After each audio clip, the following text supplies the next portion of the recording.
ನಾರಾಯಣಂ ನಮಸ್ಕೃತ್ಯ ನರಂ ಚೈವ ನರೋತ್ತಮಂ ದೇವೀಂ ಸರಸ್ವತೀಂ ವ್ಯಾಸಂ ತತೋ ಜಯಮುದೀರಯೇತ್. ಎಲ್ಲ ಆಸ್ತಿಕ ಬಂಧುಗಳಿಗೂ ಕೂಡ ಪ್ರೀತಿಪೂರ್ವಕ ನಮಸ್ಕಾರಗಳು.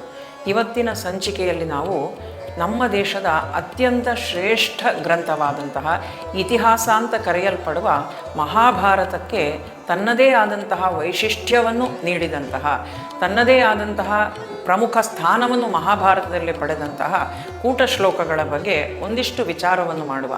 ಕೂಟ ಶ್ಲೋಕಗಳು ಬಹಳ ಸ್ವಾರಸ್ಯಕರವಾದಂತಹ ಶ್ಲೋಕಗಳು. ಅಲ್ಲದೆ ಮಹಾಭಾರತದ ಶ್ರೇಷ್ಠತೆಯಲ್ಲಿ, ಮಹಾಭಾರತದ ಪ್ರಸಿದ್ಧಿಯಲ್ಲಿ ಕೂಟ ಶ್ಲೋಕಗಳ ಸ್ಥಾನವೂ ಕೂಡ ಪ್ರಮುಖವಾದಂಥದ್ದು. ಕೂಟ ಶ್ಲೋಕಗಳು ಬಹಳ ಸ್ವಾರಸ್ಯಕರವಾದಂತಹ ಶ್ಲೋಕಗಳು. ಇದನ್ನು ಮಹಾಭಾರತದಲ್ಲಿ ಅಲ್ಲಲ್ಲಿ ವೇದವ್ಯಾಸರು ತಾವಿಟ್ಟಿದ್ದಾರೆ. ಈ ಕೋಟ ಶ್ಲೋಕಗಳನ್ನು ಯಾಕಾಗಿ ವೇದವ್ಯಾಸರು ಮಹಾಭಾರತದಲ್ಲಿಟ್ಟಿದ್ದಾರೆ, ಯಾವ ಕಾರಣಕ್ಕಾಗಿ ಇಟ್ಟಿದ್ದಾರೆ, ಇದರ ಮಹತ್ವವೇನು, ಇದೆಲ್ಲವನ್ನು ಕೂಡ ನಾವಿವತ್ತು ತಿಳಿದುಕೊಳ್ಳುವ. ನಮಗೆ ಮಹಾಭಾರತ ಅಂತ ಹೇಳಿದಾಕ್ಷಣ ನಮ್ಮ ಮನಸ್ಸಲ್ಲಿ ಬರುವಂಥದ್ದು ಮಹಾಭಾರತ ಪಾಂಡವರು ಕೌರವರ ಕಥೆ. ಮಹಾಭಾರತದಲ್ಲಿ ಪಾಂಡವರು ಕೌರವರು ಇವರು ದಾಯಾದಿಗಳು. ರಾಜ್ಯ ಪ್ರಾಪ್ತಿಗೋಸ್ಕರ ತಾವು ಯುದ್ಧವನ್ನು ಮಾಡಿದ್ರು, ಘನಘೋರವಾದಂತಹ ಯುದ್ಧ. ಆ ಯುದ್ಧದಲ್ಲಿ ಕೃಷ್ಣನ ಸಾರಥ್ಯ, ಕೊನೆಗೆ ಪಾಂಡವರಿಗೆ ಜಯ. ಇದಿಷ್ಟೇ ನಮಗೆ ಮಹಾಭಾರತ ಅಂತ ಹೇಳಿದಾಕ್ಷಣ ನೆನಪಿಗೆ ಬರುವಂಥದ್ದು. ಆದರೆ ಮಹಾಭಾರತ ಇಷ್ಟು ಮಾತ್ರ ಅಲ್ಲ. ಮಹಾಭಾರತದಲ್ಲಿ ಅನೇಕ ವಿಧವಾದಂತಹ ನಮಗೆ ಜೀವನಕ್ಕೆ ಮಾರ್ಗದರ್ಶಕವಾದಂತಹ ವಿಚಾರಗಳನ್ನು ನಾವು ಮಹಾಭಾರತದುದ್ದಕ್ಕೂ ಕಾಣಬಹುದು. ವೇದವ್ಯಾಸರು ಮಹಾಭಾರತದ ಕುರಿತು ಹೇಳ್ತಾರೆ, ಯದಿಹಾಸ್ತಿ ತದನ್ಯತ್ರ ಯನ್ನೇ ಹಾಸ್ತಿನ ತತ್ವಚಿತು ಅಂತ. ಅಂದರೆ ಇಲ್ಲಿ ಇರುವಂಥದ್ದೇ ಎಲ್ಲ ಕಡೆಯಲ್ಲಿಯೂ ಇರುವಂಥದ್ದು, ಇಲ್ಲಿ ಇಲ್ಲದೇ ಇರುವಂಥದ್ದು ಬೇರೆ ಎಲ್ಲಿಯೂ ಕೂಡ ಇಲ್ಲ ಅಂತ ಹೇಳಿ ವೇದವ್ಯಾಸರು ತಾವು ಮಹಾಭಾರತದ ಬಗ್ಗೆ ಹೇಳ್ತಾರೆ. ಅಷ್ಟೇ ಅಲ್ಲದೆ ಮಹತ್ವಾತ್ ಭಾರವತ್ವಾಚ ಮಹಾಭಾರತ ಮುಚ್ಯತೆ ಅಂತ. ಮಹತ್ವದ ದೃಷ್ಟಿಯಿಂದಲೂ, ಅದರ ಜೊತೆಯಲ್ಲಿಯೇ ಶ್ಲೋಕಗಳ ದೃಷ್ಟಿಯಿಂದಲೂ, ಭಾರದ ದೃಷ್ಟಿಯಿಂದಲೂ ಕೂಡ ಮಹಾಭಾರತವು ಶ್ರೇಷ್ಠವಾದದ್ದು. ಹಾಗೂ ಅದಕ್ಕೆ ಮಹಾಭಾರತ ಅಂತ ಹೇಳುವಂಥ ಹೆಸರು ಬಂತು ಅಂತ. ಅತ್ಯಂತ ಹೆಚ್ಚು ಶ್ಲೋಕಗಳನ್ನು ಒಳಗೊಂಡಿರುವಂತಹ ಒಂದು ಗ್ರಂಥ ಮಹಾಭಾರತ. 1,00,000 ಶ್ಲೋಕಗಳನ್ನು ಮಹಾಭಾರತದಲ್ಲಿ ವೇದವ್ಯಾಸರು ತಂದಿಟ್ಟಿದ್ದಾರೆ. ಆ 1,00,000ವೂ ಕೂಡ ಪಾಂಡವ ಕೌರವರ ಕಥೆ ಮಾತ್ರ ಅಲ್ಲ ಅದರಲ್ಲಿರುವಂಥದ್ದು. ಪಾಂಡವರ ಕೌರವರ ಕಥೆ ಕೆಲವಷ್ಟು ಶ್ಲೋಕಗಳು ಮಾತ್ರ. ಉಳಿದದ್ದೆಲ್ಲವೂ ಕೂಡ ನಮಗೆ ಜೀವನಕ್ಕೆ ಮಾರ್ಗದರ್ಶಿಯಾಗಿ ಇರುವಂಥ ಅನೇಕ ವಿಚಾರಗಳನ್ನು ನಾವು ಮಹಾಭಾರತದಲ್ಲಿ ಕಾಣಬಹುದು. ಹಾಗಾದರೆ ಇಂತಹ ಮಹಾಭಾರತವನ್ನು ರಚನೆ ಮಾಡಬೇಕು ಅಂತ ವೇದವ್ಯಾಸರು ಆಲೋಚನೆ ಮಾಡಿದಾಗ ಅವರಿಗೆ ಶೀಘ್ರ ಲಿಪಿಕಾರನ, ಶೀಘ್ರ ಲೇಖಕನ ಅಗತ್ಯ ಇರುತ್ತದೆ. ಶೀಘ್ರ ಲೇಖಕ ಯಾರಾದರೂ ಬೇಕು ಅಂತ ತಾವು ಹುಡುಕುತ್ತಾ ಹೋಗ್ತಾರೆ, ಆ ಒಂದು ನಿರೀಕ್ಷೆಯಲ್ಲಿರ್ತಾರೆ. ಆ ಸಂದರ್ಭದಲ್ಲಿ ಬ್ರಹ್ಮದೇವರು ವೇದವ್ಯಾಸರಿಗೆ ಕಾಣಲಿಕ್ಕೆ ಸಿಗುತ್ತಾರೆ. ಹಾಗೂ ವೇದವ್ಯಾಸರ ಬಳಿಯಲ್ಲಿ ಬ್ರಹ್ಮದೇವರು ಹೇಳ್ತಾರೆ, ನೀನು ವಿಘ್ನ ವಿನಾಶಕನಾದಂತಹ ಗಣೇಶನನ್ನು ಪ್ರಾರ್ಥಿಸಿಕೊಳ್ಳಿ. ಆ ವಿಘ್ನ ವಿನಾಶಕನಾದ ಗಣೇಶನು ನಿಮಗೆ ಶೀಘ್ರ ಲಿಪಿಕಾರನಾಗಿ ಭಾರತ ಲೇಖಕನಾಗಿ ಲಭ್ಯನಾಗುತ್ತಾನೆ ಅಂತ. ಹಾಗಾಗಿ ವೇದವ್ಯಾಸರು ಗಣೇಶನನ್ನು ಸ್ತುತಿಸ್ತಾರೆ. ಗಣೇಶನಲ್ಲಿ ತಾವು ಬೇಡಿಕೊಳ್ತಾರೆ, ನನಗಾಗಿ ಭಾರತವನ್ನು ಬರೆದುಕೊಡಬೇಕು. ಆವಾಗ ಗಣಪತಿ ದೇವರು ಒಂದು ಷರತ್ತನ್ನು ಹಾಕ್ತಾರೆ. ಏನು ಅಂದರೆ, ನಾನು ಬರೀತೇನೆ, ಆದರೆ ನನ್ನ ಲೇಖನಿಗೆ ವಿರಾಮ ಸಿಗದ ರೀತಿಯಲ್ಲಿ ನೀವು ವೇಗವಾಗಿ ಹೇಳ್ತಾ ಹೋಗಬೇಕು, ಆವಾಗ ನಾನು ಬರೆಯುತ್ತಾ ಹೋಗುತ್ತೇನೆ ಅಂತ ಗಣಪತಿ ದೇವರದ್ದು ಒಂದು ಷರತ್ತು. ಈ ಸಂದರ್ಭದಲ್ಲಿ ವೇದವ್ಯಾಸರು ಕೂಡ ಹೇಳ್ತಾರೆ, ಆಗಬಹುದು, ನಾನು ಶ್ಲೋಕಗಳನ್ನು ವೇಗವಾಗಿ ಹೇಳುತ್ತೇನೆ, ಆದರೆ ನಾನು ಹೇಳಿದಂತಹ ಶ್ಲೋಕಗಳನ್ನು ನೀನು ಮನಸ್ಸಲ್ಲೇ ಅರ್ಥ ಮಾಡಿಕೊಂಡು, ಪ್ರತಿಯೊಂದು ಶ್ಲೋಕದ ಅರ್ಥ ಏನು ಅಂತ ಹೇಳುವಂಥದ್ದನ್ನು ನೀನು ತಿಳಿದುಕೊಂಡು ಮುಂದಿನ ಶ್ಲೋಕಕ್ಕೆ ನೀನು ಹೋಗಬೇಕು, ಬರವಣಿಗೆಗೆ ಅಂತ. ಈ ರೀತಿ ಇಬ್ಬರ ಮಧ್ಯದಲ್ಲಿಯೂ ಒಂದು ಒಪ್ಪಂದ ಅಂತ ಹೇಳುವಂಥದ್ದು ಏರ್ಪಾಡಾಗುತ್ತದೆ. ಎಲ್ಲೆಲ್ಲಿ ವೇದವ್ಯಾಸರಿಗೆ ಮುಂದಿನ ಶ್ಲೋಕವನ್ನು ರಚನೆಗೆ ಒಂದಷ್ಟು ಅವಕಾಶ ಬೇಕು ಅಂತ ಅನ್ನಿಸ್ತದೋ ಅಲ್ಲೆಲ್ಲ ಅವರು ಕೂಟ ಶ್ಲೋಕಗಳನ್ನು ಇಟ್ಟಿದ್ದಾರೆ. ಕೂಟ ಶ್ಲೋಕಗಳು ಅಂದರೆ ಅವುಗಳನ್ನು ಅರ್ಥೈಸಿಕೊಳ್ಳಿಕ್ಕೆ ಸ್ವಲ್ಪ ಕಷ್ಟ. ಗಣೇಶನೂ ಕೂಡ ಚಿಂತನೆ ಮಾಡಿದಂತಹ ಶ್ಲೋಕಗಳು ಕೂಟ ಶ್ಲೋಕ. ವಿದ್ಯಾ ಗಣಪತಿಯನ್ನೂ ಕೂಡ ಚಿಂತನೆಗೆ ಹಚ್ಚಿದಂತಹ ಶ್ಲೋಕಗಳು ಅಂತಿದ್ರೆ ಅದು ಕೂಟ ಶ್ಲೋಕ. ಕೂಟ ಶ್ಲೋಕದ ರಚನೆಯನ್ನು ಯಾಕಾಗಿ ವೇದವ್ಯಾಸರು ಮಾಡಿದ್ರು, ಅದನ್ನು ತಂದು ಮಹಾಭಾರತದಲ್ಲಿ ಯಾಕೋಸ್ಕರ ಇಟ್ಟರು ಅಂತ ಹೇಳಿದರೆ, ಗಣಪತಿ ದೇವರನ್ನು ಒಂದಷ್ಟು ಚಿಂತನೆಗೆ ಹಚ್ಚಿ ಅರ್ಥೈಸಿಕೊಳ್ಳಲು ಗಣಪತಿ ದೇವರು ಪ್ರಯತ್ನ ಪಡುವಂತಹ ಸಂದರ್ಭದಲ್ಲಿ ತಾನು ಮುಂದಿನ ಶ್ಲೋಕದ ರಚನೆಯನ್ನು ಮಾಡಲು ಸಮಯಾವಕಾಶ ಸಿಗ್ತದೆ ಅಂತ ಹೇಳುವಂತಹ ಕಾರಣಕ್ಕೆ ಅಲ್ಲಲ್ಲಿ ಕೂಟ ಶ್ಲೋಕಗಳನ್ನು ಇಟ್ಟರು. ಇಂತಹ ಕೂಟ ಶ್ಲೋಕಗಳು ಮಹಾಭಾರತದಲ್ಲಿ 8800 ಶ್ಲೋಕಗಳು ಇದೆ. ಅದನ್ನು ವೇದವ್ಯಾಸರು ಹೇಳ್ತಾರೆ, ಅಷ್ಟೌ ಶ್ಲೋಕ ಸಹಸ್ರಾಣಿ ಅಷ್ಟೌ ಶ್ಲೋಕ ಶತಾನಿ ಚ ಅಹಂ ವೇದ್ಮಿ ಶುಕಂ ವೇತ್ತಿ ಸಂಜಯೋ ವೇತ್ತಿ ವಾನವ.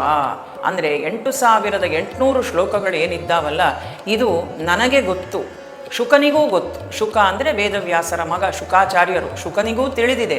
ಆದರೆ ಸಂಜಯನಿಗೆ ತಿಳಿದಿದೋ ಇಲ್ಲವೋ ಇದರ ಬಗ್ಗೆ ನಾನು ನಿಶ್ಚಯವಾಗಿ ಹೇಳಲಾರೆ ಅಂತ ವೇದವ್ಯಾಸರು ಹೇಳ್ತಾರೆ. ಇಂತಹ 8800 ಶ್ಲೋಕಗಳಲ್ಲಿ ಒಂದು ಶ್ಲೋಕವನ್ನು ಅದರ ಹಿನ್ನೆಲೆಯೊಂದಿಗೆ ಮಹಾಭಾರತದ ಯಾವ ಪರ್ವದಲ್ಲಿ ಯಾವ ಸಂದರ್ಭದಲ್ಲಿ ಇದನ್ನು ರಚಿಸಲಾಯಿತು, ಅಲ್ಲಿಡಲಾಯಿತು ಅಂತ ಹೇಳುವಂಥದ್ದನ್ನು ಇವತ್ತು ನಾವು ಸ್ವಲ್ಪ ವಿಚಾರ ಮಾಡುವ. ಈ ಕೂಟ ಶ್ಲೋಕವನ್ನು ನಾವು ಮಹಾಭಾರತದ ವಿರಾಟ ಪರ್ವದಲ್ಲಿ ಕಾಣ್ತೇವೆ. ಆ ವಿರಾಟ ಪರ್ವ ಪ್ರಾರಂಭವಾಗುವುದಕ್ಕೂ ಮೊದಲು ಹಸ್ತಿನಾವತಿಯಲ್ಲಿ ನಡೆದಂತಹ ಆ ಮೋಸದ ದ್ಯೂತದ ಪರಿಣಾಮವಾಗಿ ಪಾಂಡವರಿಗೆ 12 ವರ್ಷ ವನವಾಸ ಹಾಗೂ 1 ವರ್ಷ ಅಜ್ಞಾತವಾಸ ಅಂತ ತೀರ್ಮಾನ ಆಗಿರ್ತದೆ. ಪಾಂಡವರು 12 ವರ್ಷದ ವನವಾಸವನ್ನು ಯಶಸ್ವಿಯಾಗಿ ಪೂರೈಸಿರ್ತಾರೆ. ಹಾಗೂ ಮುಂದೆ ತಮ್ಮ ಅಜ್ಞಾತವಾಸಕ್ಕಾಗಿ ತಾವು ವಿರಾಟನ ಮತ್ಸ್ಯನಗರಿಯನ್ನು ಪ್ರವೇಶ ಮಾಡಿರ್ತಾರೆ. ಅಲ್ಲಿಂದ ವಿರಾಟ ಪರ್ವ ಅಂತ ಹೇಳುವಂಥದ್ದು ಆರಂಭವಾಗುವಂಥದ್ದು. ಹಾಗೆ ಈ ವಿರಾಟ ನಗರದಲ್ಲಿ 1 ವರ್ಷದ ಅಜ್ಞಾತವಾಸವನ್ನು ಪಾಂಡವರು ನಡೆಸುತ್ತಾ ಇದ್ದಾರೆ. ಅಜ್ಞಾತವಾಸ ಅಂತ್ಯ ಆಗ್ತಾ ಬರುವಂತಹ ಸಂದರ್ಭ. ಇನ್ನೇನು 13 ದಿನಗಳು ಬಾಕಿ ಉಳಿದಿದೆ ಅಷ್ಟೇ ಅಜ್ಞಾತವಾಸದ ಪೂರ್ಣತೆಗಾಗಿ. ಆ ಸಂದರ್ಭದಲ್ಲಿ ಕೀಚಕ ಅಂತ ಹೇಳುವಂಥವನೊಬ್ಬ ದುಷ್ಟ ಸೇನಾಧಿಪತಿ ಇರ್ತಾನೆ, ವಿರಾಟ ರಾಜನ ಪತ್ನಿಯಾದಂತಹ ಸುದೇಶ್ನೆಯ ತಮ್ಮ. ಆ ಕೀಚಕ ಪಾಂಡವರ ಪತ್ನಿಯಾದಂತಹ ದ್ರೌಪದಿಯನ್ನು ಕೆಟ್ಟ ದೃಷ್ಟಿಯಿಂದ ತಾನು ಅವಳ ಜೊತೆಯಲ್ಲಿ ವರ್ತಿಸಿದ ಅಂತ ಹೇಳುವಂತಹ ಕಾರಣಕ್ಕಾಗಿ ಭೀಮ ಕೀಚಕನನ್ನು ವಧಿಸ್ತಾನೆ ವಿರಾಟ ನಗರದಲ್ಲಿ, ಮತ್ಸ್ಯ ನಗರಿಯಲ್ಲಿ. ಇನ್ನು 13 ದಿನಗಳಷ್ಟೇ ಅಜ್ಞಾತವಾಸ ಪೂರ್ಣಗೊಳ್ಳಲಿಕ್ಕೆ ಇರುವಂಥದ್ದು. ಈ ಸಂದರ್ಭದಲ್ಲಿ ಹಸ್ತಿನಾವತಿಯಲ್ಲಿ ಏನು ನಡೀತಾ ಉಂಟು? ಹಸ್ತಿನಾಪುರದಲ್ಲಿ ಪಾಂಡವರ ಶೋಧಕ್ಕಾಗಿ ಕೌರವ ತಾನು ತೀವ್ರವಾಗಿ ಪ್ರಯತ್ನ ಮಾಡ್ತಾ ಇದ್ದಾನೆ. 1 ವರ್ಷಗಳ ಕಾಲ ಅಜ್ಞಾತವಾಸ ಅಂತ ಏನು ತೀರ್ಮಾನ ಆಗಿದೆ ಅದ್ಯೂತದಲ್ಲಿ, ಆ 1 ವರ್ಷಗಳ ಅವಧಿಯಲ್ಲಿ ಈ 5 ಜನ ಪಾಂಡವರು ಹಾಗೂ ಅವರ ಪತ್ನಿ ಇವರಲ್ಲಿ ಯಾರಾದರೂ ಒಬ್ಬರನ್ನು ಈ ಕೌರವರು ಗುರುತಿಸಿದ್ರು, ಕಂಡ್ರು ಅಂತ ಹೇಳಿ ಆದರೆ ಅವರಿಗೆ ಮತ್ತೆ 12 ವರ್ಷ ವನವಾಸ, 1 ವರ್ಷ ಅಜ್ಞಾತವಾಸ ಅಂತ ಹೇಳುವಂಥದ್ದು ಸಭೆಯಲ್ಲಿ, ದ್ಯೂತದ ಸಭೆಯಲ್ಲಿ ತೀರ್ಮಾನ ಆಗಿತ್ತು. ಹಾಗಾಗಿ ಈ 1 ವರ್ಷಗಳ ಅವಧಿಯಲ್ಲಿ ಅವರು ಎಲ್ಲಿದ್ದಾರೆ ಅಂತ ಹೇಳುವಂಥದ್ದನ್ನು ಹುಡುಕಬೇಕು. ಹುಡುಕಿದ್ರೆ ಮತ್ತೆ ಅವರನ್ನು ವನವಾಸಕ್ಕೆ ಕಳುಹಿಸಬೇಕು ಅಂತ ಹೇಳುವಂಥದ್ದು ಇವನ ಆಲೋಚನೆ. ಅಂದರೆ ಅವರು ಇಡೀ ತಮ್ಮ ಜೀವಮಾನವನ್ನು ಪಾಂಡವರು ವನವಾಸ ಅಜ್ಞಾತವಾಸ ಹೀಗೆ ತಾವು ಕಾಡಲ್ಲೇ ಕಳೆಯುವಂತೆ ಮಾಡಬೇಕು ಅಂತ ಹೇಳುವಂತಹ ದುರಾಲೋಚನೆ ಕೌರವನದ್ದು. ಹಾಗಾಗಿ ತಾನು ಹುಡುಕಾಟ ನಡೆಸಿದ್ದಾನೆ ಎಲ್ಲಿದ್ದಾರೆ ಅಂತ. ಆದರೆ ಪಾಂಡವರು ವಿರಾಟ ನಗರದಲ್ಲಿ ಅಜ್ಞಾತವಾಗಿ ವಾಸ ಮಾಡ್ತಾ ಇದ್ದಾರೆ, ತಮ್ಮ ವೇಷವನ್ನು ಮರೆಸಿಕೊಂಡು. ಎಲ್ಲೆಲ್ಲಿದ್ದಾರೆ ಅಂತ ಎಷ್ಟು ಹುಡುಕಿದರೂ ಕೂಡ ಕೌರವನಿಗೆ ಅವರ ಸುಳಿವು ಸಿಗುವುದಿಲ್ಲ. ದೂತರನ್ನು ಕಳುಹಿಸಿದ್ದಾನೆ. ಯಾವಾಗ ಪಾಂಡವರು ವನವಾಸಕ್ಕೆ ಅಂತ ಹೋದ್ರೋ ಆ ಸಂದರ್ಭದಲ್ಲಿ ಅವರ 5 ರಥಗಳು ಬಂದು ದ್ವಾರಕೆಗೆ ತಲುಪಿದ್ದಾವೆ. ಈ ವಿಚಾರ ಗೊತ್ತಾಗಿದೆ. ಹಾಗಾದರೆ ದ್ವಾರಕೆಯಲ್ಲಿದ್ದಾರ ಪಾಂಡವರು ಅಂತ ದ್ವಾರಕೆಯ ಸಮುದ್ರದಲ್ಲೆಲ್ಲ ಜಾಲಾಡಿದ್ದಾನೆ. ಅಲ್ಲದೆ ಅಜ್ಞಾತವಾಸದ ನಿಯಮಗಳನ್ನು ಮೀರಿ ಎಲ್ಲಿಯಾದರೂ ಗುಹೆಗಳಲ್ಲಿ ಅಡಗಿ ಕುಳಿತುಕೊಂಡಿರಬಹುದೋ ಅಂತ ಕಾಡಿನ ಬೇಡರಿಗೆ ಲಂಚ ಕೊಟ್ಟು ಹುಡುಕಿಸಿದ್ದಾನೆ. ಏನು ಎಲ್ಲಿ ಹುಡುಕಿದರೂ ಕೂಡ ಪಾಂಡವರ ಪತ್ತೆ ಇಲ್ಲ. ಇವಾಗ ಗೂಢಚಾರರು ಬಂದು ಹೇಳ್ತಾರೆ, ಎಲ್ಲ ಕಡೆ ಹುಡುಕಿದ್ದೇವೆ, ಆದರೆ ಪಾಂಡವರು ನಮಗೆ ಎಲ್ಲೂ ಸಿಗಲಿಲ್ಲ. ಆದ ಕಾರಣ ಪಾಂಡವರು ಸತ್ತು ಹೋಗಿರಬಹುದು, ಅವರ ಮೃತ್ಯು ಆಗಿರಬಹುದು ಅಂತ ಗೂಢಚಾರರು ಹೇಳ್ತಾರೆ. ಆವಾಗ ಅಲ್ಲೇ ಇದ್ದಂತಹ ಕರ್ಣ ಹೇಳ್ತಾನೆ, ಪಾಂಡವರು ಸತ್ತಿರಲಿಕ್ಕಿಲ್ಲ, ವಿಷ ಇಕ್ಕಿದ್ರೂ ಕೂಡ ಸಾಯದೇ ಇದ್ದವನು ಭೀಮಸೇನ. ಇನ್ನು ಈ ಅಜ್ಞಾತವಾಸ ವನವಾಸದ ಸಂದರ್ಭದಲ್ಲಿ ಅವರ ಮೃತ್ಯು ಖಂಡಿತವಾಗಿಯೂ ಆಗಿರಲಿಕ್ಕಿಲ್ಲ ಅಂತ ಕರ್ಣ ತಾನು ಹೇಳ್ತಾನೆ. ಈವಾಗ ಅಲ್ಲೇ ಇರುವಂತಹ ದ್ರೋಣಾಚಾರ್ಯರು ತಾವು ಮಾತಾಡ್ತಾರೆ. ಆ ಸಭೆಯಲ್ಲಿದ್ದಾರೆ ದ್ರೋಣಾಚಾರ್ಯರು, ಭೀಷ್ಮಾಚಾರ್ಯರು ಎಲ್ಲರೂ ಕೂಡ. ಅವರು ಹೇಳ್ತಾರೆ, ನೀವು ಈ ರೀತಿಯಾಗಿ ಪಾಂಡವರನ್ನು ಹುಡುಕಿದರೆ ಅವರು ನಿಮಗೆ ಸಿಗಲಿಕ್ಕಿಲ್ಲ. ಎಲ್ಲಿ ರಾಜ ಯುಧಿಷ್ಠಿರನಿದ್ದಾನೋ, ರಾಜ ಯುಧಿಷ್ಠಿರ ಅಂತ ಸಂಬೋಧಿಸ್ತಾರೆ. ದುರ್ಯೋಧನ ತನ್ನ ಸಿಂಹಾಸನದಲ್ಲಿ ಕುಳಿತಿದ್ರೂ ಕೂಡ ಅವನನ್ನು ಒಂದು ಬಾರಿಯೂ ರಾಜ ಅಂತ ಕರೆಯಲಿಲ್ಲ ದ್ರೋಣಾಚಾರ್ಯರು. ಯುಧಿಷ್ಠಿರ ರಾಜ್ಯ ಭ್ರಷ್ಟನಾಗಿದ್ದರೂ ಕೂಡ ಅವನನ್ನು ರಾಜ ಯುಧಿಷ್ಠಿರ ಅಂತಲೇ ಸಂಬೋಧನೆ. ಹಿಂದೆ ರಾಜನಾಗಿದ್ದವನು, ಚಕ್ರವರ್ತಿ, ರಾಜಸೂಯ ಯಾಗ ಮಾಡಿದ್ದವನು ಯುಧಿಷ್ಠಿರ. ಹಾಗಾಗಿ ಅವನನ್ನು ರಾಜ ಯುಧಿಷ್ಠಿರ. ಅಲ್ಲದೆ ಅವನೇ ಅರ್ಹ ವ್ಯಕ್ತಿ ಅಲ್ವಾ, ಹಿರಿಯವನು. ಹಾಗಾಗಿ ರಾಜ ಯುಧಿಷ್ಠಿರ ಎಲ್ಲಿದ್ದಾನೋ ಅಲ್ಲಿ ಏನಿರುತ್ತದೆ ಅಂದರೆ ಇಡೀ ದೇಶ ತಾನು ಸಮೃದ್ಧವಾಗಿರುತ್ತದೆ. ಅಲ್ಲಿ ನೋವುಗಳಿರುವುದಿಲ್ಲ, ಸಂಕಟಗಳಿಲ್ಲ. ಅಲ್ಲದೆ ಪರದೇಶದಿಂದ ಅವನಿರುವಂತಹ ದೇಶಕ್ಕೆ ಯಾವುದೇ ಆಕ್ರಮಣ ಸಂಭವಿಸಿರುವುದಿಲ್ಲ. ಅಲ್ಲದೆ ಅವನಿರುವ ಪ್ರದೇಶದಲ್ಲಿ ಯಾವುದೇ ಪ್ರಾಕೃತಿಕ ವಿಕೋಪಗಳು ನಡೆದಿರುವುದಿಲ್ಲ. ನವಜಾತ ಶಿಶುಗಳೇನಿದ್ದಾವೆ ತನ್ನ ತಾಯಿಯನ್ನು ಗೋಳು ಹೊಯ್ಕೊಳ್ಳದೆ ತಾವು ಆರಾಮವಾಗಿ ನಿದ್ರಿಸ್ತವೆ. ಅಲ್ಲದೆ ಗೋ ಸಂಪತ್ತು ವೃದ್ಧಿಯಾಗಿರುತ್ತದೆ, ಸಸ್ಯ ಸಂಪತ್ತು ಕೂಡ ಸಮೃದ್ಧವಾಗಿ ಬೆಳೆದಿರುತ್ತದೆ. ಅಂತಹ ಪ್ರದೇಶ ಎಲ್ಲಿ ಉಂಟು, ಅಂತಹ ರಾಜ್ಯ ಯಾವುದು, ಅಂತಹ ದೇಶ ಯಾವುದು ಅಂತ ಹೋಗಿ ಹುಡುಕು, ಅಲ್ಲಿ ಪಾಂಡವರಿದ್ದಾರೆ ಅಂತ ದ್ರೋಣಾಚಾರ್ಯರು ಹೇಳ್ತಾರೆ. ಆವಾಗ ಭೀಷ್ಮಾಚಾರ್ಯರು ತಮ್ಮ ದನಿಯನ್ನು ಸೇರಿಸಿಕೊಳ್ತಾರೆ.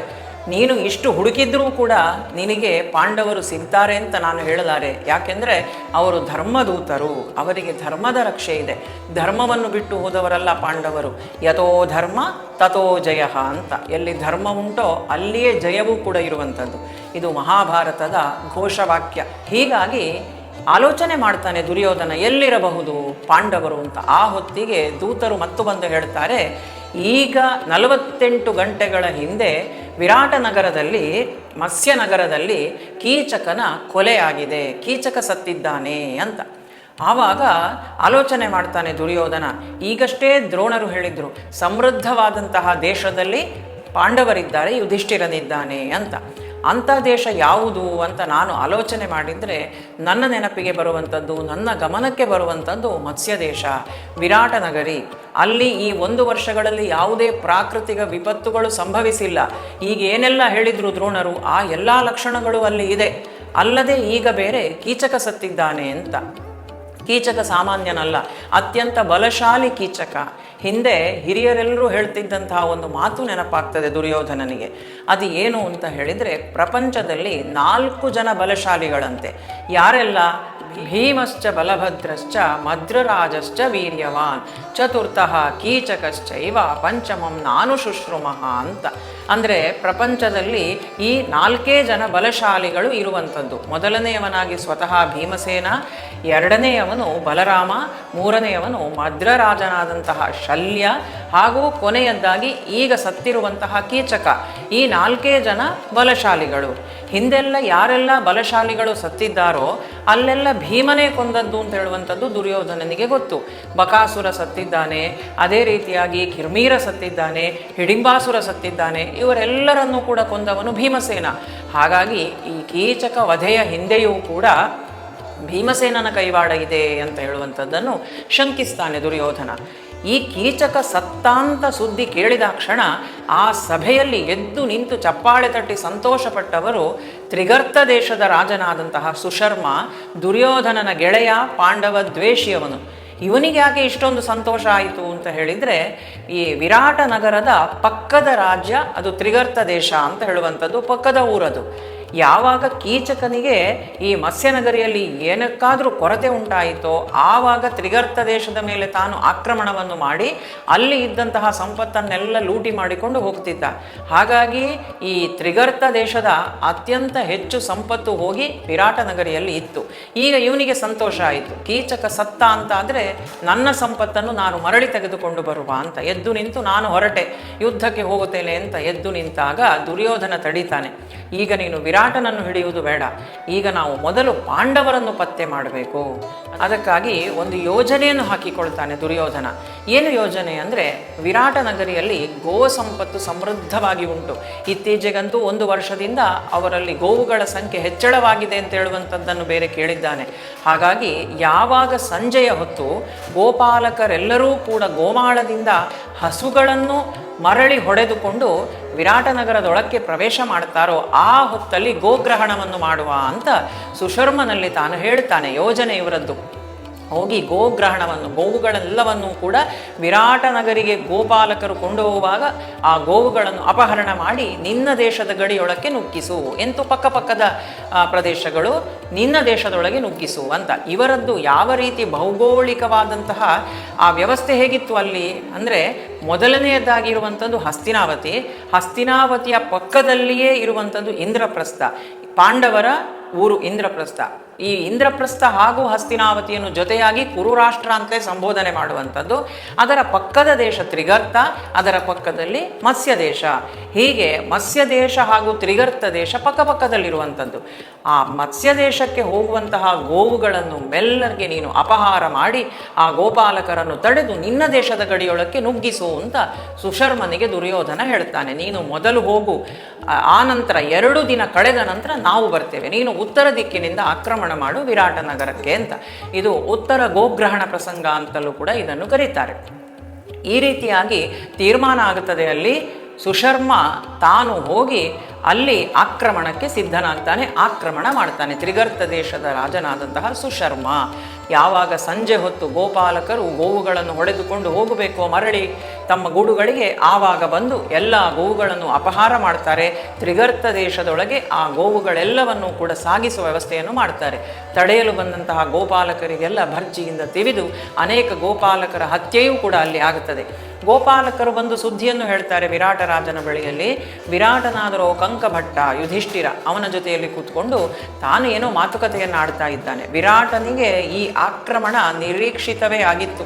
ಅವನ ಆಲೋಚನೆ ಮಾಡಿದ್ದ, ಯಾವ ರೀತಿಯಲ್ಲಾದರೂ ಶತ್ರು ದೇಶಗಳು ಆಕ್ರಮಣ ಮಾಡಬಹುದು, ಯಾಕೆಂದರೆ ಕೀಚಕ ಇಲ್ಲ ಈಗ ಆ ಕಾರಣದಿಂದ ಅಂತ. ಯಾವಾಗ ಆಕ್ರಮಣ ಅಂತ ಹೇಳುವಂಥ ಸುದ್ದಿ ಬಂತೋ ವಿರಾಟ ತಾನು ಹೊರಟ ತಕ್ಷಣ ಯುಧಿಷ್ಠಿರ ತಾನು ಆಲೋಚನೆ ಮಾಡ್ತಾನೆ, ಇವತ್ತಿಗೆ ಸರಿಯಾಗಿ ಅವರ ಅಜ್ಞಾತವಾಸದ ಕಾಲ ಮುಗಿದಿದೆ, ಹಾಗಾಗಿ ನಾನೂ ಬರ್ತೇನೆ ನಿಮ್ಮ ಜೊತೆಯಲ್ಲಿ ಯುದ್ಧಕ್ಕೆ ಅಂತ ಹೊರಟ. ತಾನು ಹೇಳಿಲ್ಲ ಯಾರು ಅಂತ ಹೇಳುವಂಥದ್ದನ್ನು ವಿರಾಟನ ಬಳಿಯಲ್ಲಿ ಇನ್ನೂ ಕೂಡ. ಇವನು ಸನ್ಯಾಸಿ ರೂಪದಲ್ಲಿ ಬಂದು ಅಲ್ಲಿ ನಿಂತಿದ್ದಾನೆ ಕಂಕಭಟ್ಟನಾಗಿ ಯುಧಿಷ್ಠಿರ, ನಾನು ಬರ್ತೇನೆ ಯುದ್ಧಕ್ಕೆ. ಅಲ್ಲದೆ ಅಲ್ಲಿದ್ದಂತಹ ಸೇವಕರಲ್ಲಿ ಹೇಳ್ತಾನೆ, ಅಡುಗೆ ಮನೆಗೆ ಹೋಗಿ ವಲಲನನ್ನು ಕರ್ಕೊಂಡು ಬಾ. ವಲಲ ಯಾರು ಅಂದರೆ ಭೀಮಸೇನ. ಅಲ್ಲಿ ಅಶ್ವಶಾಲೆಯಲ್ಲಿ ದಾಮಗ್ರಂಥಿ ಇದ್ದಾನೆ ನಕುಲ, ಅವನನ್ನು ಕರೆದುಕೊಂಡು ಬಾ. ಅದೇ ರೀತಿಯಾಗಿ ತಂತ್ರೀಪಾಲನಿದ್ದಾನೆ, ಅವನನ್ನೂ ಕರೆದುಕೊಂಡು ಬಾ. ನಕುಲ ಸಹದೇವರು ಇವರೆಲ್ಲರೂ ಬರಬೇಕು. ಎಲ್ಲರನ್ನೂ ಕೂಡಿಕೊಂಡು ಯುಧಿಷ್ಠಿರ ವಿರಾಟ ರಾಜನ ಜೊತೆಯಲ್ಲಿ ತಾನು ಈ ಸಂಶಪ್ತಕರು ಅಂತ ಕರೆಯುವಂಥದ್ದು ತ್ರಿಗರ್ತ ದೇಶದ ರಾಜ ಸುಶರ್ಮನನ್ನು ಹಾಗೂ ಅವನ ತಮ್ಮ ಸುವರ್ಮ ಇವರಿಬ್ಬರೂ ಕೂಡ ಅವರ ಜೊತೆಯಲ್ಲಿ ಹೋರಾಡಲಿಕ್ಕಾಗಿ ತಾನು ಹೋಗ್ತಾನೆ ಯುಧಿಷ್ಠಿರ ಉತ್ತರ ದಿಕ್ಕಿನ ಕಡೆಗೆ. ಇವಾಗ ಇಲ್ಲಿ ಕೋಟೆಯೊಳಗಡೆ ಯಾರೂ ಇಲ್ಲ. 2 ದಿನ ಕಳೆದ ನಂತರ ಅಲ್ಲಿ ಹೋರಾಟ ನಡೆಯುತ್ತಲೇ ಇದೆ. ಇಲ್ಲಿ ಇವಾಗ ದಕ್ಷಿಣ ದಿಕ್ಕಿನಿಂದ ಕುರುಸೇನೆ ಆಕ್ರಮಣಕ್ಕೆ ಬಂದಿದೆ. ಸಂಪೂರ್ಣ ಹಸ್ತಿನಾವತಿಯ ಸೇನೆ, ಭೀಷ್ಮಾಚಾರ್ಯರು, ದ್ರೋಣಾಚಾರ್ಯರು, ಅದೇ ರೀತಿಯಾಗಿ ಕರ್ಣ ಬಂದಿದ್ದಾನೆ. ಎಲ್ಲರೂ ಸಂಪೂರ್ಣ ಸೇನೆ, ದುರ್ಯೋಧನ, ದುಶ್ಯಾಸನ ಪ್ರತಿಯೊಬ್ಬರೂ ಬಂದು ದಕ್ಷಿಣ ದಿಕ್ಕಿನಿಂದ ಮತ್ಸ್ಯ ದೇಶಕ್ಕೆ ಆಕ್ರಮಣ. ಈ ಸಂದರ್ಭದಲ್ಲಿ ಸುದ್ದಿ ಬರ್ತದೆ ಗೋಪಾಲಕರಿಂದ, ಆಕ್ರಮಣ ಮಾಡಿ ಬಂದು ಮತ್ತೆ ಯಾವ ರೀತಿಯಾಗಿ ಸುಶರ್ಮ ಮಾಡಿದ್ದಾನೋ ಹಾಗೇ ಇವರು ಕೂಡ ದಕ್ಷಿಣ ದಿಕ್ಕಿನ ಗೋಮಾಳದಲ್ಲಿದ್ದಂತಹ ಎಲ್ಲ ಗೋವುಗಳನ್ನು ಕೂಡ ತಾವು ಅಪಹರಣ ಮಾಡಿದ್ದಾರೆ, ಗೋಪಾಲಕರನ್ನು ಕೊಂದಿದ್ದಾರೆ. ಗೋಪಾಲಕರು ಬಂದು ಕೋಟೆಯೊಳಗೆ ಬಂದು ಮಹಾರಾಣಿಯ ಬಳಿಯಲ್ಲಿ ಹೇಳ್ತಾರೆ, ಅಲ್ಲಿ ರಾಜ ಇಲ್ಲ, ಈಗ ಮಂತ್ರಿ ಇಲ್ಲ. ಬಂದು ಹೇಳ್ತಾರೆ, ಯಾರೂ ಇಲ್ಲ ಯುದ್ಧಕ್ಕೆ ಹೋಗಲು, ಮಂತ್ರಿ ಇಲ್ಲ, ಮಂತ್ರಿ ಕುಮಾರರಿಲ್ಲ, ಸೇನಾಧಿಪತಿಗಳಿಲ್ಲ, ದುರ್ಗದೊಳಗೆ ಯಾರೂ ಇಲ್ಲ ಮತ್ಸ್ಯ ದೇಶದಲ್ಲಿ. ಈಗ ಯುದ್ಧಕ್ಕೆ ಹೋಗುವವರು ಯಾರು? ಇರುವವನು ಒಬ್ಬ, ಅವನು ವಿರಾಟ ರಾಜನ ಮಗನಾದಂತಹ ಉತ್ತರ. ಇಲ್ಲಿಯವರೆಗೆ ಅವನು ಯಾವುದೇ ಯುದ್ಧವನ್ನೂ ನೋಡಿಲ್ಲ, ಇನ್ನೂ ಮೀಸೆ ಮೂಡುವ ವಯಸ್ಸಿನ ಹುಡುಗ. ಆದರೆ ಜಂಬ ಕೊಚ್ಚಿಕೊಳ್ತಾ ಇರ್ತಾನೆ. ಏನಂದರೆ ಈ ಉತ್ತರ ಕುಮಾರನಿಗೆ ಅರ್ಜುನ ಅಂತ ಹೇಳಿದರೆ ಬಹಳ ಪ್ರೀತಿ. ಅರ್ಜುನನನ್ನು ಆರಾಧಿಸ್ತಿದ್ದ ಅವನು. ಅರ್ಜುನ ಇಲ್ಲೇ ಇದ್ದಾನೆ ಇವರ ರಾಜ್ಯದಲ್ಲೇ ಅಂತ ಹೇಳುವಂಥ ವಿಚಾರ ಗೊತ್ತಿಲ್ಲ ಅವನಿಗೆ. ಆದರೆ ಅರ್ಜುನನನ್ನು ಬಹಳ ಆರಾಧಿಸ್ತಿದ್ದಂಥ ಹುಡುಗ ಉತ್ತರ ಕುಮಾರ. ಪ್ರತಿದಿನ ಬಂದು ಅಂತಃಪುರದಲ್ಲಿ ಸ್ತ್ರೀಯರ ಮುಂದೆ ನಾನು ಆ ರೀತಿ ಯುದ್ಧ ಮಾಡಿದೆ, ಈ ರೀತಿ ಮಾಡ್ತೇನೆ, ಎಲ್ಲರನ್ನೂ ಸೋಲಿಸ್ತೇನೆ, ನನ್ನ ಪರಾಕ್ರಮ, ಹೀಗೆಲ್ಲ ತಾನು ಕೊಚ್ಚಿಕೊಳ್ತಾ ಇದ್ದ ಉತ್ತರ ಕುಮಾರ. ಅವನ ಬಳಿ ಬಂದು ಈಗ ನೀನೇ ಯುದ್ಧಕ್ಕೆ ಹೋಗಬೇಕು ಅಂತ ಬಂದಂತಹ ಗೋಪಾಲಕರೆಲ್ಲ ಸೂಚಿಸಿದಾಗ ಉತ್ತರ ಕುಮಾರ ತಾನು ಯುದ್ಧಕ್ಕೆ ಅಂತ ಹೊರಟಾಗ ಹೇಳ್ತಾನೆ, ನನಗೆ ಸಾರಥಿ ಇಲ್ಲ ಯಾರೂ ಕೂಡ, ಎಲ್ಲರೂ ಆ ಉತ್ತರ ದಿಕ್ಕಿಗೆ ಹೋಗಿದ್ದಾರೆ, ಈಗ ದಕ್ಷಿಣ ದಿಕ್ಕಿಗೆ ನಾನು ಯುದ್ಧಕ್ಕೆ ಹೊರಟ್ರೆ ಸಾರಥಿ ಯಾರು? ಸಾರಥಿ ಇಲ್ಲ ಅಂತ. ಆವಾಗ ಅಲ್ಲೇ ಸೈರಂಧ್ರಿಯ ವೇಷದಲ್ಲಿ ದ್ರೌಪದಿ ಇದ್ದಾಳೆ ಅಂತಃಪುರದಲ್ಲಿ. ಅವಳು ಸುದೇಶ್ನೆಯ ಬ್ಯೂಟಿಷಿಯನ್, ಸೈರಂಧ್ರಿ ಕೆಲಸವನ್ನು ಮಾಡ್ತಿದ್ದಾಳೆ. ಅವಳು ಹೇಳ್ತಾಳೆ, ಇಲ್ಲಿ ಬೃಹನ್ನಳ ಇದ್ದಾಳೆ, ಆ ಬೃಹನ್ನಳೆ ಹಿಂದೆ ಅರ್ಜುನನ ಸಾರಥಿಯಾಗಿದ್ದವಳು, ಇವರು 5 ಜನರು ಕೂಡ ಬಂದು ಇಲ್ಲಿ ಹೇಳಿಕೊಂಡದ್ದು, ನಾವು ಪಾಂಡವರ ಆಶ್ರಯದಲ್ಲಿದ್ದೆವು. ಪಾಂಡವರು ಯಾವಾಗ ವನವಾಸಕ್ಕೆ ಹೋದ್ರೋ ಆವಾಗ ನಮಗೆ ಯಾರೂ ದಿಕ್ಕಿಲ್ಲದೆ ಆಗಿ ನಾವು ಇಲ್ಲಿಗೆ ಬಂದಿದ್ದೇವೆ, ಪಾಂಡವರ ಕೈಯಡಿಯಲ್ಲಿ ಪಳಗಿದವರು ನಾವು ಅಂತ ಹೇಳಿ ಬಂದಿದ್ದಾರೆ 5 ಜನರು ಕೂಡ. ಹಾಗಾಗಿ ಬೃಹನ್ನಳೆ ಇದ್ದಾಳೆ. ಕಾಂಡವನ ದಹನದ ಸಂದರ್ಭದಲ್ಲಿ ಇವಳು ಅರ್ಜುನನಿಗೆ ಸಾರಥಿಯಾಗಿದ್ಲು. ಹಾಗಾಗಿ ಆ ಬೃಹನ್ನಳೆಯನ್ನು ಕರೆದುಕೊಂಡು ನೀನು ಯುದ್ಧಕ್ಕೆ ಹೋಗು ಅಂತ ಸೈರಂಧ್ರಿಯಾಗಿರುವಂತಹ ದ್ರೌಪದಿ ಹೇಳುವಾಗ ಆಗಬಹುದು ಅಂತ ಉತ್ತರ ಕುಮಾರ. ಬೃಹನ್ನಳೆಯ ವೇಷದಲ್ಲಿ, ಬೃಹನ್ನಳೆಯ ರೂಪದಲ್ಲಿ ಆ ಮತ್ಸ್ಯ ದೇಶದಲ್ಲಿ ಇರುವಂಥವನು ಅರ್ಜುನ. ಈ 1 ವರ್ಷದ ಅಜ್ಞಾತವಾಸದಲ್ಲಿ ಅರ್ಜುನ ತಾನು ನಪುಂಸಕನಾಗಿದ್ದಾನೆ. ಅವನು ನಪುಂಸಕನಾಗಿ ವೇಷ ಹಾಕಿದ್ದಲ್ಲ, ಅವನಿಗೆ ಸಶರೀರವಾಗಿ ಸ್ವರ್ಗಕ್ಕೆ ಹೋದಾಗ ಊರ್ವಶಿಯ ಶಾಪ 1 ವರ್ಷಗಳ ಕಾಲ ನೀನು ನಪುಂಸಕನಾಗಿರು ಅಂತ. ಹಾಗೆ ಆ ಶಾಪ ಇಲ್ಲಿ ಅವನಿಗೆ ಉಪಯೋಗಕ್ಕೆ ಬಂದಿದೆ. ಅವನು ನಪುಂಸಕನೇ ಆಗಿದ್ದಾನೆ ಅರ್ಜುನ. ತಾನು ಬೃಹನ್ನಳೆಯ ವೇಷದಲ್ಲಿ, ಬೃಹನ್ನಳೆ ಅಂತ ನಪುಂಸಕ ರೂಪದಲ್ಲಿ ಇಲ್ಲಿ ಇವಾಗ ಈ ಅಂತಃಪುರದಲ್ಲಿ ಇದ್ದಾನೆ, ಸುದೇಶ್ನೆಯ ಅಂತಃಪುರದಲ್ಲಿ ಸಾರಥಿಯಾಗಿ. ಈಗ ಬೃಹನ್ನಳೆ ಹೋಗುವುದು ಅಂತ ತೀರ್ಮಾನ ಆಗಿದೆ. ಅರ್ಜುನನಾದರೂ ನಾನು ಸಾರಥಿಯಾಗಿ ಹೋಗಬೇಕಾ ಅಂತ ತಾನು ಕವಚವೂ ಕಟ್ಟಿಕೊಳ್ಳಿಕ್ಕೆ ಗೊತ್ತಿಲ್ಲದವನ ಥರದಲ್ಲಿ ನಟನೆಯನ್ನು ಮಾಡ್ತಾನೆ. ಉತ್ತರ ಕುಮಾರ ತಾನೇ ಸ್ವತಃ ಬಂದು ಇವನಿಗೆ ಕವಚವನ್ನು ತೊಡಿಸ್ತಾನೆ. ಈ ನಪುಂಸಕನನ್ನು ಹಿಡಿದುಕೊಂಡು ಹೋಗಿ ನಾನಿನ್ನು ಯಾವ ರೀತಿಯಾಗಿ ಯುದ್ಧ ಮಾಡಬೇಕೋ ಏನೋ ಅಂತೆಲ್ಲ ತಾನು ಗದರಿಕೊಂಡು ಬಂದು ಅವನಿಗೆ ಕವಚವನ್ನು ತೊಡಿಸ್ತಾನೆ. ಯಾಕೆ ಅರ್ಜುನ ಹೀಗೆ ಮಾಡಿದ?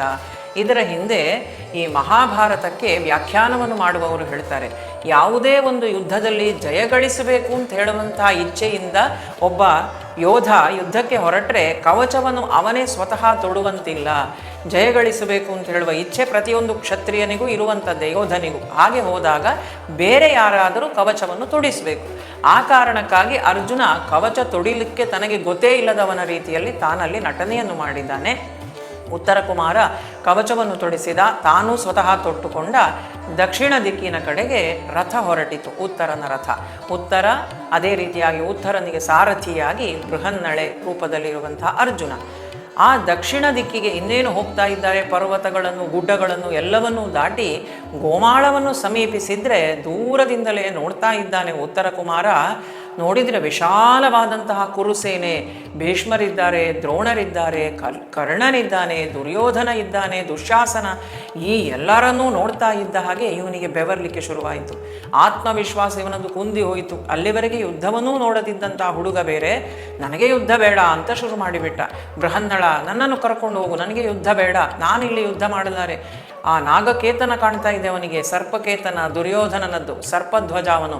ಇದನ್ನೆಲ್ಲ ನೋಡಿ ಇನ್ನಷ್ಟು ಕಂಗಾಲಾಗಿ ಹೋಗಿದ್ದಾನೆ. ಇವರ ಮುಂದೆ ಯುದ್ಧ ಮಾಡಲಿಕ್ಕೆ ನನ್ನಿಂದ ಸಾಧ್ಯವಿಲ್ಲ, ನನ್ನನ್ನು ಕರ್ಕೊಂಡು ಹೋಗು. ಆಗ ಬೃಹನ್ನಳೆ ಹೇಳ್ತಾಳೆ, ಅರ್ಜುನ ತಾನು ಅಲ್ಲಿ ಕೊಚ್ಚಿಕೊಂಡು ಬಂದಿದ್ಯಲ್ಲ, ಹೆಂಗಸರೆಲ್ಲ ಈಗ ಏನು ಹೇಳ್ತಾರೆ, ನೀನು ಹಿಂದೆ ತಿರುಗಿ ಹೋದರೆ ಸಾಧ್ಯ ಇಲ್ಲ, ಯುದ್ಧ ಮಾಡು, ನಿನ್ನಿಂದ ಆದಷ್ಟು ಯುದ್ಧ ಮಾಡು. ಯೋಧನಾದವನು ರಣರಂಗದಲ್ಲಿ ಸ್ಥಿರವಾಗಿ ನಿಲ್ಲಕ್ಕೆ ಮೊದಲು ತಾನು ಅಭ್ಯಾಸ ಮಾಡಬೇಕು, ನಿಲ್ಲು ಅಂತ. ಆದರೆ ಇವನಿಗೆ ಧೈರ್ಯವೇ ಇಲ್ಲ. ಯಾರಾದರೂ ಏನಾದರೂ ಅಂದ್ಕೊಳ್ಳಿ, ಹೆಂಗಸರು ಏನು ಬೇಕಾದರೂ ಹೇಳಿ, ನಾನು ತಿರುಗಿ ಹೋಗುತ್ತೇನೆ, ಅವರು ಬೇಕಾದರೆ ನಮ್ಮ ಎಲ್ಲ ಗೋವುಗಳನ್ನು ಕೊಂಡೋಗಲಿ, ಅಥವಾ ಬಂದು ನಮ್ಮ ಮತ್ಸ್ಯ ದೇಶದ ಒಳಗೆ ಕೂತ್ಕೊಳ್ಳಿ, ನನಗೆ ಬೇಡ, ನಾನು ಹೋಗುತ್ತೇನೆ ಅಂತ ಇವನು ಒಂದೇ ಹಠ ಹಿಡಿದು ರಥದಿಂದ ಇಳಿದು ಓಡಲಿಕ್ಕೆ ಶುರು ಮಾಡ್ತಾನೆ ಉತ್ತರ ಕುಮಾರ. ಆ ಸಂದರ್ಭದಲ್ಲಿ ಹಿಂದೆ ತಿರುಗಿ ಬೃಹನ್ನಳೆ ನೋಡಿದರೆ ರಥದಲ್ಲಿ ರಥಿಕ ಇಲ್ಲ. ಬೃಹನ್ನಳೆ ಇಳಿದಾದ್ರಿಂದ ಅರ್ಜುನ ಇಳಿದು ಹೋಗಿ ಉತ್ತರ ಕುಮಾರನನ್ನು ಹಿಡಿತಾನೆ. ಇದೆಲ್ಲವನ್ನೂ ಕೂಡ ಎದುರಿನ ಕುರುಸೇನೆಯಲ್ಲಿದ್ದವರು ನೋಡ್ತಾ ಇದ್ದಾರೆ, ದ್ರೋಣರು ನೋಡ್ತಾ ಇದ್ದಾರೆ. ದುರ್ಯೋಧನಾದಿಗಳು ಮಾತಾಡ್ತಾರೆ, ಇಷ್ಟು ಹೊತ್ತು ನಾವು ಯುದ್ಧಕ್ಕಾಗಿ ಕಾದೆವು, ಯಾರೂ ಬರಲಿಲ್ಲ, ಕಡೆಗೂ ಒಬ್ಬ ಬಂದ, ಅವ ಏನೋ ಬಂದವನು ಹೆದರಿದ, ರಥದಿಂದ ಇಳಿದು ಓಡಲಿಕ್ಕೆ ಶುರು ಮಾಡಿದ, ಅವನ ಹಿಂದೆ ಒಂದು ಹೆಣ್ಣು ಓಡಿ ಕರ್ಕೊಂಡು ಬರ್ತಾ ಇದ್ದಾರೆ ಬೇರೆ ಅಂತ ಇವರೆಲ್ಲ ಗಟ್ಟಿಯಾಗಿ ನಗುತ್ತಾ ಇದ್ದಾರೆ. ದ್ರೋಣರು ಈ ಹಿಂದಿನಿಂದ ಹೋದಂತಹ ಸ್ತ್ರೀಯನ್ನು ನೋಡ್ತಾರೆ. ನೋಡಿದಂತಹ ದ್ರೋಣರಿಗೆ ಏನೋ ಒಂದು ಆಲೋಚನೆ ಬರ್ತದೆ ಮನಸ್ಸಲ್ಲಿ. ಏನು ಅಂದರೆ, ಅರ್ಜುನನ ರೀತಿಯ ಒಂದು ಗಾಂಭೀರ್ಯ ಉಂಟಲ್ಲ, ಇದು ನಿಜವಾಗಿಯೂ ಸ್ತ್ರೀಯ, ಇದು ನಪುಂಸಕನ ಏನು ಅಂತ ಆಲೋಚನೆ ಮಾಡ್ತಾರೆ. ದ್ರೋಣಾಚಾರ್ಯರಿಗೆ ಪ್ರಿಯ ಶಿಷ್ಯ ಅರ್ಜುನ. ಇವನ ಈ ಗಾಂಭೀರ್ಯವನ್ನು, ಇವನ ಈ ಸೌಂದರ್ಯವನ್ನು, ಆ ಟಿವಿಯನ್ನು ನೋಡಿದ ಕ್ಷಣ ದ್ರೋಣಾಚಾರ್ಯರು ಗುರುತು ಹಿಡಿದು ಬಿಟ್ಟರು. ಇದು ಯಾವುದೇ ಸ್ತ್ರೀಯಲ್ಲ, ನಪುಂಸಕನಲ್ಲ, ಇವನು ಅರ್ಜುನ ಅಂತ ಹೇಳುವಂಥದ್ದು ಅವರಿಗೆ ಗೊತ್ತಾಯಿತು. ಆ ನೀಳವಾದ ಕೇಶರಾಶಿ ಬೇರೆ ಇದೆ ಅರ್ಜುನನಿಗೆ. ಈ ಅಜ್ಞಾತವಾಸ ವನವಾಸದ ಸಂದರ್ಭದಲ್ಲಿ ತಾನು ಕೇಶವನ್ನು ಬೆಳೆಸಿದ್ದಾನೆ, ಉದ್ದವಾದಂತಹ ಜಡೆ ಬೇರೆ ಇದೆ. ನೋಡ್ತಾ ಇದ್ದಾರೆ ದ್ರೋಣಾಚಾರ್ಯರು. ಆದರೆ ಎದುರಿಗೆ ಹೇಳುವಂತಿಲ್ಲ, ಯಾಕಂದರೆ ಅವರು ಅಜ್ಞಾತವಾಸದಲ್ಲಿದ್ದಾರೆ, ಇವರು ಹೇಳುವಂತಿಲ್ಲ. ಆದರೆ ಪಕ್ಕದಲ್ಲಿದ್ದಂತಹ ಭೀಷ್ಮಾಚಾರ್ಯರ ಬಳಿಯಲ್ಲಿ ತಾವು ಹೇಳ್ತಾರೆ. ಇದು ಒಂದು ಕೂಟ ಶ್ಲೋಕ ರೂಪದಲ್ಲಿದೆ. ಇದು ಏನು ಒಂದು ಮಾತನ್ನು ಹೇಳ್ತಾರೆ. ಇದು ಹೇಗೆ ಅಂತ ಹೇಳಿದರೆ ರಹಸ್ಯವಾದಂತಹ ಮಾತು, ಭೀಷ್ಮಾಚಾರ್ಯರಿಗೆ ಅರ್ಥವಾಗಬೇಕು, ಆದರೆ ಉಳಿದವರು ಯಾರಿಗೂ ಕೂಡ ಅಲ್ಲಿರುವವರಿಗೆ ಅರ್ಥವಾಗಬಾರದು. ಆ ರೀತಿಯಾದಂತಹ ಒಂದು ಶ್ಲೋಕವನ್ನು ಇಲ್ಲಿ ದ್ರೋಣಾಚಾರ್ಯರು ಭೀಷ್ಮಾಚಾರ್ಯರ ಜೊತೆಯಲ್ಲಿ ಹೇಳ್ತಾರೆ. ಇವರಿಬ್ಬರೂ ಕೂಡ ಪಾಂಡವರ ಅಭ್ಯುದಯವನ್ನೇ ಬಯಸ್ತಾ ಇದ್ದವರು. ಯಾವುದೋ ಕಾರಣದಿಂದಾಗಿ ತಾವು ಈ ದುರ್ಯೋಧನನ ಪಕ್ಷದಲ್ಲಿ ಇದ್ದಾರೆ. ಅಶ್ವತ್ಥಾಮನಿಗೋಸ್ಕರ ದ್ರೋಣಾಚಾರ್ಯರು ಇದ್ದರೆ, ಭೀಷ್ಮರಿಗೆ ಅವರದ್ದೇ ಆದಂತಹ ಕಾರಣಗಳಿಂದ ಅವರಲ್ಲಿದ್ದಾರೆ. ಆದರೆ ಪ್ರತಿದಿನ ಬೆಳಗೆದ್ದು ಸ್ವಸ್ತ್ಯಸ್ತು ಪಾಂಡುಪುತ್ರಾಹ ಅಂತ ತಾವು ಪ್ರತಿದಿನ ಪ್ರಾರ್ಥನೆಯನ್ನು ಮಾಡ್ತಾ ಇದ್ದವರು ಇವರಿಬ್ಬರೂ ಕೂಡ, ದ್ರೋಣಾಚಾರ್ಯರು ಹಾಗೂ ಭೀಷ್ಮಾಚಾರ್ಯರು. ಸದಾ ಕಾಲ ಪಾಂಡವರಿಗೆ ಶುಭವನ್ನು ತಾವು ಬೇಡ್ತಾ ಇದ್ರು, ಶುಭವಾಗಲಿ ಅಂತ ತಾವು ಹಾರೈಸ್ತಾ ಇದ್ರು. ಈ ರೀತಿಯಾಗಿ ದ್ರೋಣಾಚಾರ್ಯರು ಶ್ಲೋಕ ರೂಪದಲ್ಲಿ ಒಂದು ಮಾತನ್ನು ಹೇಳ್ತಾರೆ, ಭೀಷ್ಮಾಚಾರ್ಯರಿಗೆ ಮಾತ್ರ ಅರ್ಥವಾಗುವಂತಹ ರೀತಿಯಲ್ಲಿ ಈ ಅರ್ಜುನನನ್ನು ನೋಡಿದ ಕ್ಷಣ. ಅದುವೇ ಕೂಟ ಶ್ಲೋಕ. ಯಾವ ರೀತಿಯಾಗಿ ಹೇಳ್ತಾರೆ ಅಂದರೆ, ನದೀ ಜಲಂ ಕೇಶವನಾರಿಕೇತು ನಗಾಹ್ವಯೋ ನಾಮ ನಗಾರಿಸೂನು ಏಷಾಂಗನಾವೇಶಧರ ಕಿರೀಟಿ ಜಿತ್ವಾ ವಯಂ ನೇಷ್ಯತಿ ಚಾದ್ಯಗಾವಹ ಅಂತ ಹೇಳ್ತಾರೆ. ಇದನ್ನು ದುರ್ಯೋಧನಾದಿಗಳು ಕೇಳ್ತಾರೆ. ಏನು ಮಾತಾಡ್ತಾ ಇದ್ದಾರೆ ಇವರು ದ್ರೋಣಾಚಾರ್ಯರು? ನದೀ ಜಲ ಅಂತ ಹೇಳ್ತಾರೆ, ಕೇಶವನಾರಿಕೇತು ಅಂತ ಹೇಳ್ತಾರೆ. ನದೀ ಜಲ ಯಾಕಪ್ಪ ಇಲ್ಲಿ ಬಂತು? ಕೇಶವನಾರಿ, ಕೇಶವನಿಗೆ ಅಸಂಖ್ಯಾತ ನಾರಿಯರಿದ್ದಾರೆ. ಯಾಕೆ ಈ ವಿಷಯ ಮಾತಾಡ್ತಾರೆ? ಆ ಕೇಶವನಾರಿಯರ ಕೇತು ಅಂತೆ, ಅವರ ಧ್ವಜ ಅಂತೆ. ಅಲ್ಲದೆ ನಗಾಹ್ವಯೋ ನಾಮ, ಅವನ ಹೆಸರು ನಗ ಅಂತೆ. ಅದರ ಜೊತೆಯಲ್ಲಿ ಅವನು ಕಿರೀಟವನ್ನು ಧರಿಸಿಕೊಂಡಿದ್ದಾನಂತೆ. ಏನು ಮಾತಾಡ್ತಾ ಇದ್ದಾರೆ? ಹೆಣ್ಣಿನ ವೇಷವನ್ನು ಧರಿಸಿದಂಥ ಕಿರೀಟಿಧಾರಿಯಂತೆ. ಏನು? ದುರ್ಯೋಧನಾದಿಗಳಿಗೆ ಈ ಕೂಟ ಶ್ಲೋಕ, ಇವರ ಈ ಮಾತಿನ ಮರ್ಮ ಅವರಿಗೆ ಅರ್ಥ ಆಗಲಿಲ್ಲ. ಇದನ್ನು ಯಾಕಾಗಿ ಇಟ್ಟರು ಅಂದರೆ, ಗಣೇಶನೂ ಸ್ವಲ್ಪ ಹೊತ್ತು ಆಲೋಚನೆ ಮಾಡಲಿ ಅಂತ ಅಲ್ಲಿ ಲೇಖಕನಾಗಿರುವಂತಹ ಗಣೇಶ. ಇದನ್ನು ನಾವು ಈ ರೀತಿಯಾಗಿ ಪದಚ್ಛೇದ ಮಾಡಬಾರ್ದು. ಯಾವ ರೀತಿಯಲ್ಲಿ ಈಗ ದ್ರೋಣಾಚಾರ್ಯರು ಹೇಳಿದ್ರಲ್ಲ, ಆ ರೀತಿಯಾಗಿ ನಾವು ಪದಚ್ಛೇದ ಮಾಡದೇ ಇದ್ದರೆ ನಮಗೂ ಕೂಡ ಈ ಶ್ಲೋಕ ಅರ್ಥ ಆಗುತ್ತದೆ. ಏನು ಹೇಳಿದ್ರು? ಆ ಶ್ಲೋಕ ಮೂಲವಾಗಿ ಯಾವ ರೀತಿಯಾಗಿ ನಾವು ಅರ್ಥೈಸಿಕೊಳ್ಳಬೇಕು ಅಂದರೆ, ದ್ರೋಣಾಚಾರ್ಯರು ಹೇಳಿದ್ದು ನದೀಜ ಲಂಕೇಶ ವನಾರಿಕೇತು, ನದೀಜನೇ, ಗಾಂಗೇಯನೇ, ಗಂಗಾಪುತ್ರನೇ ಅಂತ ಭೀಷ್ಮನನ್ನು ಸಂಬೋಧಿಸಿದ್ದಾರೆ. ನದೀಜ ಲಂಕೇಶ ವನಾರಿಕೇತು, ಲಂಕೇಶನ ವನ ಯಾವುದು? ಅಶೋಕವನ. ಲಂಕೇಶನ ವನಕ್ಕೆ ಅರಿ, ಶತ್ರು. ಯಾರವನು ಅಂದರೆ ಹನುಮಂತ. ಲಂಕೇಶ ವನಾರಿ, ಹನುಮಂತನನ್ನು ಧ್ವಜದಲ್ಲಿ ಉಳ್ಳವನು. ಕೇತು ಯಾರವನು? ಕಪಿಧ್ವಜ, ಅರ್ಜುನ. ನದೀಜನೇ ಲಂಕೇಶ ವನಕ್ಕೆ ಅರಿಯನ್ನು ಕೇತುವಲ್ಲಿ ತಾನು ಹೊಂದಿದವನು, ಅವನೇ ಅರ್ಜುನ. ಲಂಕೇಶ ವನಾರಿ ಕೇತು ನಗಾಹ್ವಯೋ ನಾಮ, ನಗದ ಹೆಸರುಳ್ಳವನವನು. ನಗ ಅಂದರೆ ಸಂಸ್ಕೃತದಲ್ಲಿ ಎರಡು ಅರ್ಥ ಇದೆ. ಒಂದು ಪರ್ವತ ಅಂತ ಹೇಳ್ತಾರೆ, ಮತ್ತೊಂದು ಮರ.